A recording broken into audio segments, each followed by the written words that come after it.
आगे बढ़ेगी?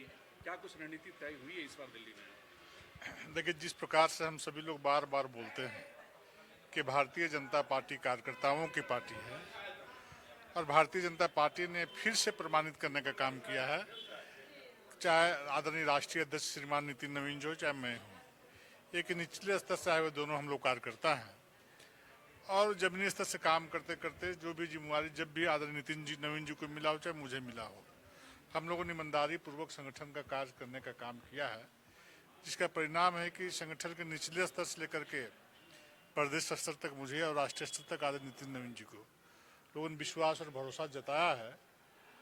तो निश्चित रूप से हम लोग ये कहना चाहेंगे, मैं कहना चाहूँगा कि जो संगठन ने अब तक जो जिम्मेवारी दी थी और आगे जो जिम्मेवारी दी गई है, पूरी मेहनत के साथ, निष्ठा के साथ, ईमानदारी के साथ इस दायित्व का निर्वाह करने का काम करूंगा। आपके दल के कुल्हान के से कई नेता, वजह क्या है? कौन बोला नाराज है? कौन नाराज है? आप बताए तो कौन नाराज है? प्रदेश अध्यक्ष बनने से या फिर जो फेरबदल कौन नाराज है? आप तो सभी लोग सभी जगह उपलब्ध रहे हैं, पदभार ग्रहण कल होने वाला है, इससे पहले भी नहीं रघुवर जी आए हुए, ऐसी बात नहीं, रघुवर जी के घर में गया। ये सब मीडिया का सोच है। भारतीय जनता पार्टी कार्यकर्ताओं की पार्टी और कोई भी निर्णय लिए जाते हैं तो आम सहमति के आधार से सभी के विचार विमर्श के आधार पर निर्णय लिया जाता है। इस प्रकार की बातें, छोटी छोटी बातें सोचना नहीं चाहिए, क्योंकि भारतीय जनता पार्टी देश ने दुनिया की सबसे बड़ी पार्टी है और जब संगठन को निर्णय लेता है, पहले संगठन का दायित्व पाने के लिए बहुत सारे कार्यकर्ताओं की इच्छा होती है, होना भी चाहिए, क्योंकि सभी लोग संगठन काम में रहते हैं, लेकिन जिस कार्यकर्ता को जिम्मेवारी मिलती है सभी कार्यकर्ता उसका अभिनंदन स्वागत करते हैं। बैठक हुई नितिन नवीन के साथ, क्या है आगे का रोड मैप? नहीं, जैसे हमेशा सांगठनिक बैठक भारतीय जनता पार्टी में निरंतर चलते रहती है, कोई नई बैठक नहीं हुई है।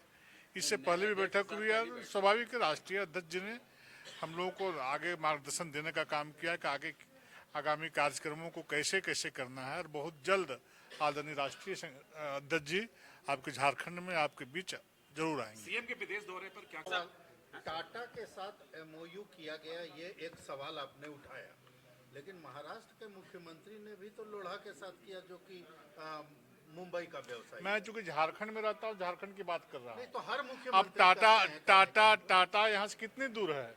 120 किलोमीटर है। अब 120 किलोमीटर का समुद्र लांग करके चले गए विदेश में समझौता करने, ये क्या है? सरकारी खजाने का लूट है। मैं जिस राज्य में रहता हूँ उस राज्य की बात कर रहा हूँ, जिस प्रकार से इन लोगों ने काम किया है। झारखंड के माननीय मुख्यमंत्री जी को किसी मंत्री को साथ में लेके जाना चाहिए। अब जरा सोचिए कि किनको साथ लेके गए हैं। किसी वरिष्ठ विधायक को लेके जाना चाहिए। आप जरा विचार करिए, वो एमओयू करने के लिए गए हैं कि सैर सपाटे के लिए गए हैं, ये विचार करने की आवश्यकता है। एक बड़ी में बड़े नक्सली मारे गए, इनामी नक्सली। हाँ, क्या करना है इस पर?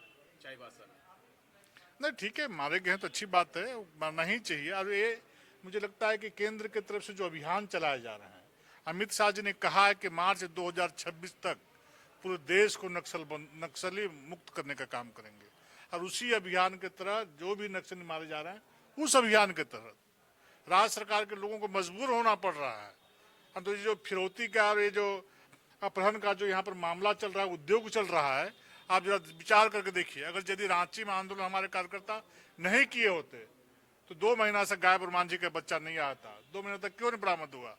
धरुआ के बच्चे 2 बच्चे अपहरण किया गया, क्यों नहीं बरामद हुए? जब भारतीय जनता पार्टी कार्यकर्ता एसपी कार्यालय घेराव किया और धमकी दिया कि हम रांची ठप करेंगे। कोडरमा का 1 महीना से एक बच्चा गायब है, क्यों न अब तक बरामद हो रहा है? वहां के भी कार्यकर्ता हमारे वहां पर कल एसपी कार्यालय के घेराव करने का काम किया।